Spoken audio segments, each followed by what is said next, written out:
Supreme court में नागरिकता संशोधन अधिनियम 2019 यानी सीएए के खिलाफ देश भर में दाखिल 200 से अधिक याचिकाओं की सुनवाई हुई।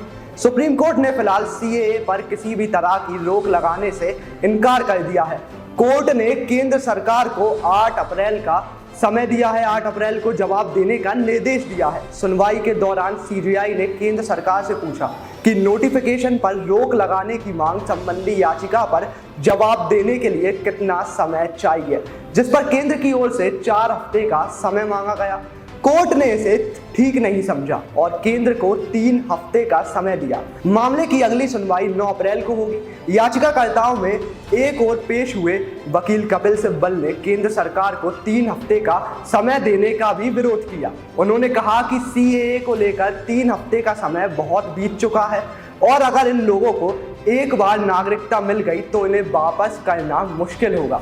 उन्होंने कहा कि इन लोगों को नागरिकता मिलते ही सुप्रीम कोर्ट में डाली गई सभी याचिकाएं निष्प्रभावी हो जाएंगी। सुप्रीम कोर्ट से इसके नोटिफिकेशन पर तत्काल रोक लगाए जाने की मांग की। याचिकाकर्ताओं की ओर से पेश हुए एक अन्य वकील इंदिरा जयसिंह ने भी कोर्ट से सीएए पर तुरंत रोक लगाने की मांग की और कहा कि इस मामले को बड़ी बेंच को भेजने की जरूरत है। दोनों ओर से दलील सुनने के बाद सीजेआई ने कहा कि याचिकाओं के जवाब के लिए केंद्र सरकार को कुछ और समय दिया जा सकता है। सुप्रीम कोर्ट के चीफ जस्टिस ने कहा कि असम मामले की सुनवाई अलग से की जाएगी। याचिकाकर्ताओं में से एक वकील ने कहा कि आर्टिकल 6B4 कहता है कि सीएए आसाम के कुछ आदिवासी क्षेत्र पर लागू नहीं होगा।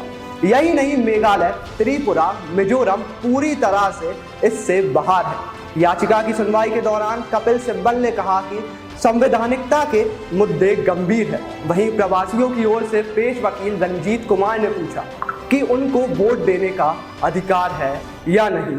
लेकिन रंजीत कुमार का सवाल मैं वापस दोहराता हूं और आपसे सवाल करता हूं कि क्या उन्हें वोट डालने का अधिकार है या नहीं। अब इसे आप कमेंट बॉक्स में बता सकते हैं और सीएए पर आप क्या सोचते हैं। आपका विचार जरूरी है क्योंकि हम सब इस देश के नागरिक हैं। जब तक के लिए मैं सजल रघुवंशी, कैमरा पर्सन।